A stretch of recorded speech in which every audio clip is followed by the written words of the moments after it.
नमस्कार. तर आज आपण बनवणार आहोत एग बिर्याणी. सगळ्यांना असं वाटतं की ते बनवण्यासाठी खूप खूप मेहनत लागते, तर असं काहीच नाही आहे. आपण झटपट रेसिपी बघू. दही घ्यायचं, त्यात सगळे मसाले घ्यायचं आणि मस्त फिरवून त्याला एक मिश्रण करायचं. त्यानंतर भात लावून घ्यायचं, एका कुकरमध्ये तूप टाकायचं, नंतर खडे मसाले टाकायचं आणि नंतर टाकायची राईस. टाकल्यानंतर त्यात थोडंसं जास्त पण नाही, थोडंसंच पाणी टाकायचं आणि त्याला कच्चं म्हणजे 55%च त्याला शिजवून घ्यायचं. त्यानंतर मग एकाकडे तेल टाकून आपले उभे चिरलेले कांदे थोडंसं फ्राय करून घ्यायचं. फ्राय म्हणजे जास्त फ्राय करून घ्यायचं, एकदम लाल दिसले पाहिजेत, कुरकुरीत दिसायला पाहिजे, व्हायला पाहिजे ते तसं.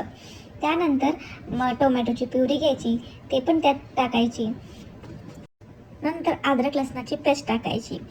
थोडंसं त्याला हलतीवरती करून थोडंसं शिजू द्यायचं. त्यानंतर मग आपण दह्याचं जे मिश्रण केलं होतं ते टाकून त्यात द्यायचं. त्यानंतर थोडंसं खालीवर करून घ्यायचं. घेतल्यानंतर त्याच्यामध्ये थोडंसं त्याला शिजू द्यायचं. आपण उकडून घेतलेले अंडे त्याला थोडासा टोचा मारायचा. त्याच्यावरती लाल तिखट, मीठ, थोडं धणे पावडर घेऊन थोडंसं त्याला तेलामध्ये फ्राय करून घ्यायचं. त्याच्या अंड्याला एकदम तोही मस्त छान कुरकुरीत होऊन जातो. त्यानंतर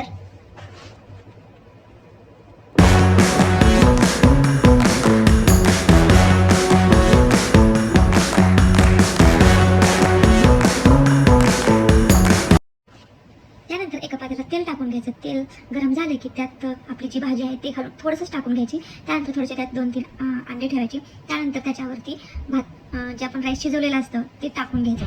2 लेयर 3 लेयर कितीही करू शकता. त्यानंतर अजून थोडंसं ते भाजी टाकायचं आणि अजून थोडेसे ते अंडे ठेवून द्यायचं. त्यानंतर यात आपण कुरकुरीत केलेले कांदे आहेत तेही घालू शकतात. ते मला तसंच खायला आवडत नाही म्हणून मी त्या भाजीतच टाकून दिले होते. तुम्ही त्याच्यावरतीही टाकू शकता किंवा टाकतं तेही छानही लागतं, पण पर्सनली मला आवडत नाही म्हणून मी टाकलं नाही. असे 2-3 लेयर करून घेतले की त्याला मस्त असं कोथिंबीर वगैरे टाकून त्याच्यावर झाकण देऊन एक 10 मिनिट तरी त्याला मस्त असं वाफेवर एकदम लहान गॅस करून ठेवून द्यायचं. त्यानंतर तयार झाली आपली एग बिर्याणी. तर तुम्ही घरी नक्की ट्राय करून पहा. एकदम सोप्या पद्धतीने घरात जे आहेत त्याच्यातनं बनवलेली रेसिपी आहे. तर कशी झाली होती नक्की कमेंट करून सांगा. आणि हो, यूट्यूब चॅनलला माझे सबस्क्राईब करायला पण विसरू नका. बायोमध्ये लिंक दिलेली आहे.